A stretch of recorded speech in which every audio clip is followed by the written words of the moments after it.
nuisance candidates kasi ilan po sa mga nag-file kanina ay nagsabi na ilang beses na po silang na-reject ng COMELEC, na-disqualify ng COMELEC. Nadinig ko po yung ibang nakapanayam nyo at binanggit yung mga rason at ang isa sa mga nabanggit na rason ay dahil sa kawalan daw ng pondo o resources para magkaroon ng kampanya sa buong bansa. Alam niyo po, napakadami na nating kaso.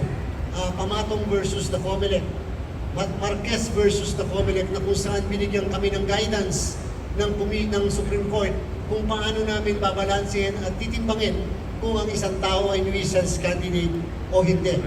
Umasa po kayo na pagkatapos ng filing ng Certificates of Candidacy, tayo ay magpapatawag ng mga pagdinig, magre-require tayo ng pagpa-file ng komento o answer upang patunayan ng bawat isa o kung sino man na siya ay hindi nuisance candidate.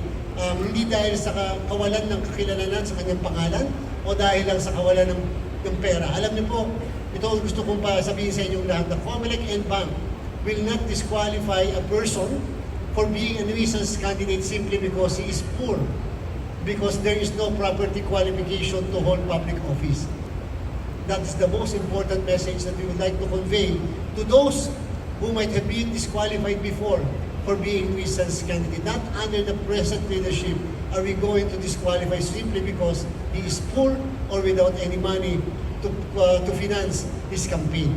Although that may be a factor, but that cannot and should not be a major factor in determining sino ang pwedeng makatakbo sa darating na halalan.